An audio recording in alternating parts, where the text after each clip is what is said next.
Buenas tardes, buenos días.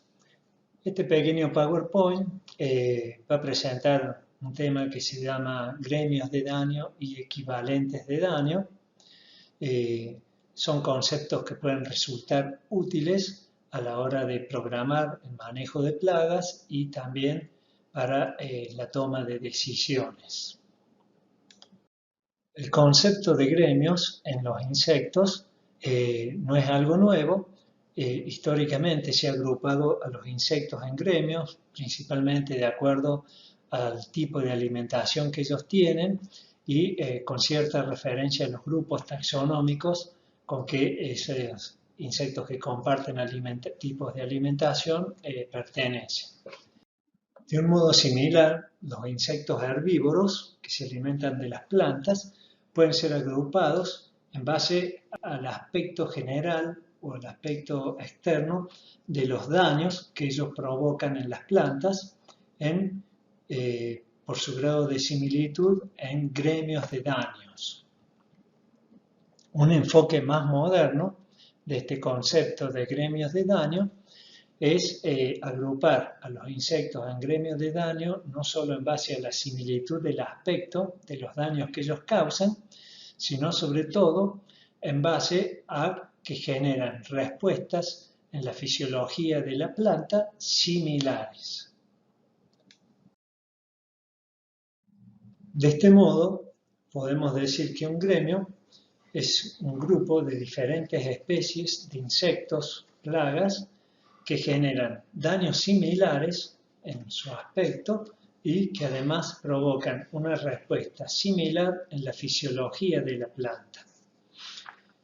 Los integrantes de un gremio de daño no necesariamente pertenecen al mismo grupo taxonómico, no solo pueden ser de diferentes especies, sino que también puede pertenecer al mismo gremio insectos de diferentes familias e incluso de diferentes órdenes. En esta diapositiva que mostramos ahora, es de repaso, ya es la tercera vez que la vemos, podemos observar los 6 principales gremios de daño en que han sido agrupados los distintos insectos en base a la apariencia de los daños y en base a la respuesta en la fisiología de la planta de los daños que hace. Estos principales grupos los nombramos rápidamente: reductores del stand de plantas, consumidores de hojas, los que remueven fotoasimilados, los que reducen la turgencia de las plantas, los que consumen los frutos y los que modifican la arquitectura de la planta. A manera de ejemplo, los que reducen stand de plantas, podemos hablar del grupo de las cortadoras, sería un gremio que hacen daños que tienen el mismo aspecto y la misma respuesta, la fisiología de la planta. El grupo de las chinches, que atacan el cultivo de soja en la etapa reproductiva, se los trata también como un gremio. El conjunto de las defoliadoras en el cultivo de soja se los trata como un gremio. Algunos autores, buscando un poco más de refinamiento en el concepto de los gremios, han propuesto, además de las categorías ya existentes, otras. A manera de ejemplo solamente, vamos a nombrar insectos o el gremio de insectos que son reductores de la tasa de fotosíntesis. Otro gremio propuesto es los que producen alteración en la senescencia de las hojas, los que producen disrupción de la fenología de las plantas, etc. Como ya hemos dicho, uno de los aspectos importantes de poder agrupar a los insectos en base a gremios de daño es que nos permite estudiar la relación entre las plagas y los daños que causan en los cultivos y la respuesta de los mismos a esos daños a través del gremio y no a través de cada especie en particular. Esto nos va a permitir contar con niveles de daño económico para el gremio de insectos, o sea, niveles de daño económico multiespecies, y también desarrollar planes de manejo para el gremio en lugar de para cada plaga en particular. Acá nombramos en esta diapositiva algunos de los requisitos que deben cumplir los diferentes insectos para ser agrupados en un mismo gremio de daño. Por un lado, deben producir tipos de daño similares. Por ejemplo, un individuo no puede ser defoliador y al mismo tiempo consumidor de frutos. El daño que los insectos de un gremio producen debe ser hecho o realizado en la misma etapa fenológica del cultivo. Por ejemplo, defoliadores de la etapa vegetativa temprana no deben ser comparados con los defoliadores en la etapa reproductiva. Más adelante, en las próximas diapositivas, donde vamos a poder comparar el consumo de los mismos insectos defoliadores como Rachiplusia nu y Anticarsia gematalis, cómo varía entre la etapa vegetativa y en la etapa reproductiva para que nos dé una idea de qué queremos ilustrar con esto. El daño que producen los insectos debe provocar una respuesta de intensidad similar, es decir, la pendiente de la función de daño debe ser similar, debe ser comparable. Otro requisito es que los miembros de los gremios deben afectar las mismas partes de la planta. Una especie, por ejemplo, dentro de las defoliadoras, que prefiere alimentarse de las hojas basales, produce una respuesta fisiológica diferente que una especie que prefiere alimentarse de las hojas del estrato superior. Otro aspecto interesante es que una misma especie puede pertenecer a distintos gremios según su edad o según la etapa fenológica del cultivo.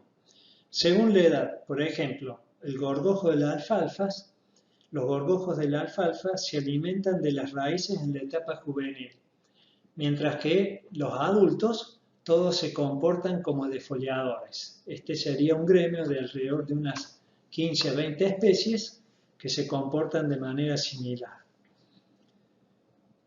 De acuerdo a la etapa del cultivo, podemos, por ejemplo, en el caso del grupo de las helicoverpas, se alimentan en la etapa reproductiva de las chauchas, o sea, de los frutos, van directamente a los frutos, cuando estos están disponibles. Pero en etapas donde no hay frutos, se pueden comportar como defoliadoras en lugar de como alimentadoras de fruto. Nos vamos a introducir ahora en el concepto de equivalentes de daño. Este concepto de equivalentes de daño puede ser aplicado dentro de una misma especie o entre poblaciones pertenecientes a diferentes especies. El concepto radica en lo siguiente. Un equivalente de daño es la cantidad de daño que puede producir un insecto a lo largo de todo su ciclo de vida. Este concepto nos permite expresar el daño que causan los insectos en términos de equivalentes de daño. Estos equivalentes de daño, como ya dijimos, pueden ser dentro de una misma especie para los distintos estadios de desarrollo. Por ejemplo, en esta diapositiva tenemos que una larva grande de Rachiplusia nu consume en cantidad de superficie foliar el equivalente a 20 larvas medianas de la misma especie. Es decir, se necesitan 20 larvas medianas para que consuman igual que una larva pequeña, que una larva grande, perdón.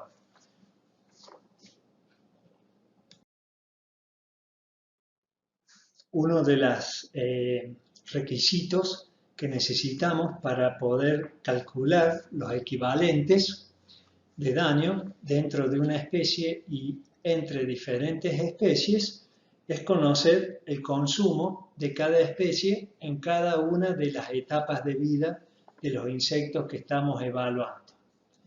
Aquí en la tabla presente estamos mostrando el consumo en centímetro cuadrado de hojas de larvas de Anticarsia gematalis por un lado y de Rachiplusia nu por otro, donde las hemos agrupado en pequeñas a las larvas de primero y segundo estadio, En larvas medianas, la de tercero y cuarto estadio, y larvas grandes, las de quinto y ocasionalmente, depende de la especie, el sexto estadio también.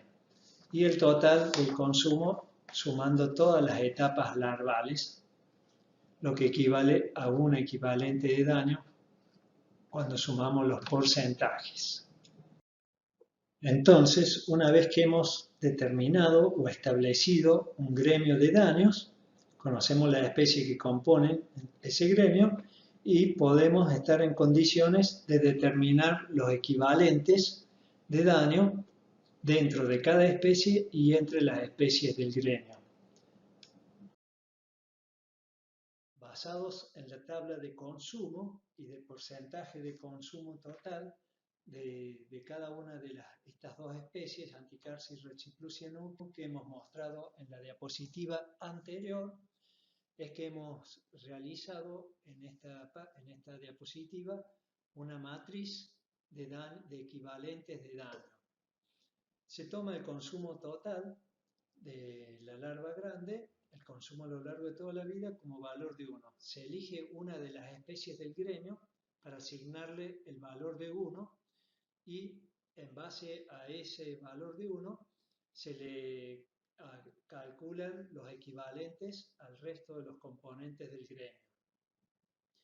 Entonces, en base al consumo de las larvas pequeñas de Anticarcia gematalis en la etapa reproductiva, podemos decir que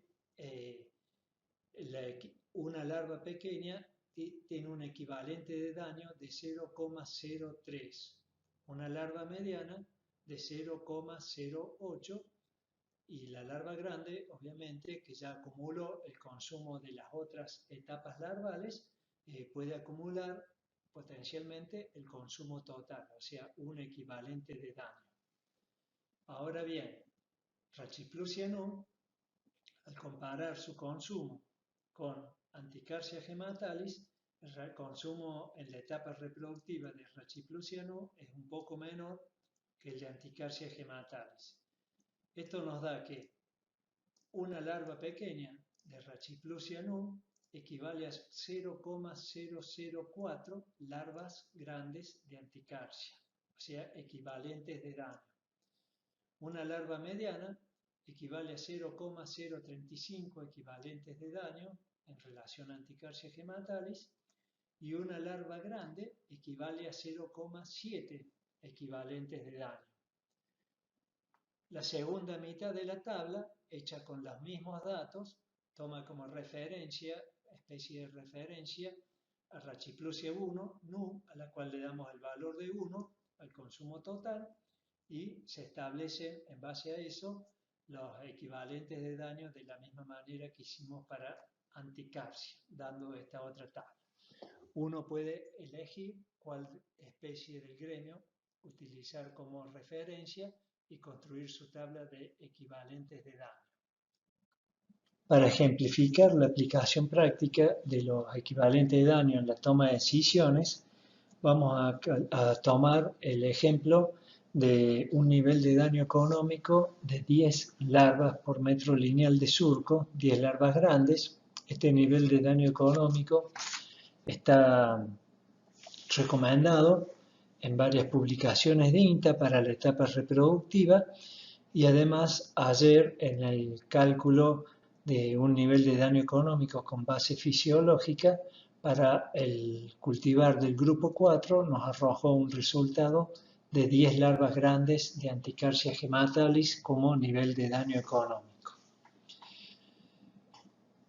Si en ese muestreo, en vez de tener Anticarcia gematalis, hubiéramos tenido todas larvas de Rachiplusianum, en vez de tomar la decisión con 10 larvas grandes, utilizando los equivalentes, tendríamos que hubiera sido necesario 14 larvas grandes de Rachiplusianum para producir un daño económico en ese cultivo. Del mismo modo, podemos corregir por el método de los equivalentes de daño, ajustar a los resultados de muestreo que hemos hecho en la población por edades de la larva. Es así que, por ejemplo, si tuviéramos en un muestreo larvas pequeñas, sería necesario alrededor de 330 larvas pequeñas para que coman como 10 larvas grandes de Anticarsia hematalis.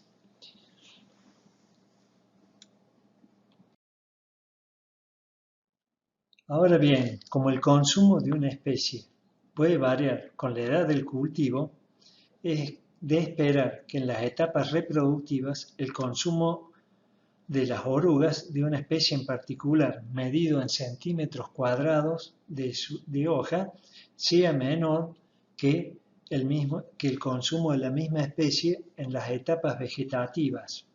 Esto se podría explicar por el mayor contenido en materia seca que tienen las hojas más viejas de la etapa reproductiva en relación con las de la etapa vegetativa. Se ha señalado que Rachiplusia nu en la etapa vegetativa puede consumir una cantidad de hojas casi 10 veces mayor en superficie que la que puede consumir en la etapa reproductiva de R4, según uno de los autores que ha publicado. Según el trabajo que hemos tomado de referencia de esta tesis de Perotti, por ejemplo, el consumo de Rachiplusia nu en la etapa reproductiva de R5 es prácticamente la mitad en centímetros cuadrados que el consumo observado en la etapa vegetativa de B5. Entonces, esto es uno de los argumentos por los cuales el gremio de equivalentes de daño, el gremio de daños de defoliadoras, debe ser construido para etapa vegetativa un gremio y para etapa reproductiva otro gremio diferente, teniendo en cuenta estas diferencias de consumo. Y por otro lado, obviamente los equivalentes de daño van a cambiar en estas etapas vegetativas. Por ejemplo, se estima que Anticarsia hematalis en etapas vegetativas puede consumir quizás hasta 110 centímetros cuadrados de hoja o más. En este ejemplo, para construir esta tabla de equivalencias, hemos tomado que Anticarsia consume en etapa vegetativa 110 centímetros cuadrados de hojas, mientras que Rachiplusia puede consumir 100 centímetros cuadrados de hoja. Una forma todavía de refinar o ajustar aún más el concepto de equivalentes de daño es cuando a las larvas pequeñas y medianas, para determinar cuál es el consumo potencial que puede tener esa población, se le incorpora la supervivencia de las larvas, o sea, cuántas de esas larvas pequeñas van a llegar a larvas grandes, cuántas de esas larvas pequeñas entonces van a poder cumplir con el potencial de daño que tiene la especie en particular. ¿Por qué es importante este aspecto de cuántas larvas pequeñas pueden llegar a larvas grandes? Para que nos demos una idea de cómo actúan los factores de mortalidad en los cultivos, o sea, en condiciones de campo, podemos, esto es variable, depende obviamente de las condiciones ambientales, de los manejos de los lotes, de la biodiversidad en que está enclavado cada lote, etc. Pero hay varios trabajos de investigación que apuntan que de las larvas que eclosionan de los huevos, aproximadamente el 90% muere antes de alcanzar el estado de larva grande. O sea que de cada 100 larvas pequeñas, aproximadamente 10 a lo sumo podrán llegar con suerte al estado de larva grande. Este dato lo traigo a colación porque una de las cosas que quiero que discuten, y está puesto en el material escrito que acompaña a este texto, es algunos aspectos que tienen relación con la toma de decisiones. Por ejemplo, hay un insecticida que se llama Intrepid, es de hecho es una buena herramienta para manejo de plagas porque es bastante selectivo, respeta enemigos naturales, está comprobado que es compatible con el control biológico, o sea que no estoy hablando mal de la herramienta, pero sin embargo en el marbete del producto nos encontramos con que aconsejan tratar sobre larva 1 cuando la plaga está entre el estado de larva 1 y larva 3. Los invito a que lean el marbete en el apunte teórico que les acompaño de este tema. Está la parte del marbete que se refiere a soja y vean cuál es el daño potencial de la población con la cual se aconseja aplicar el producto en función del marbete. Obviamente ahí están en juego los intereses comerciales, pero está interesante que nosotros podamos hacer una pequeña discusión y sacar alguna conclusión en torno a ese tema. Obviamente la discusión y las conclusiones las podemos hacer en el encuentro que vamos a tener el viernes.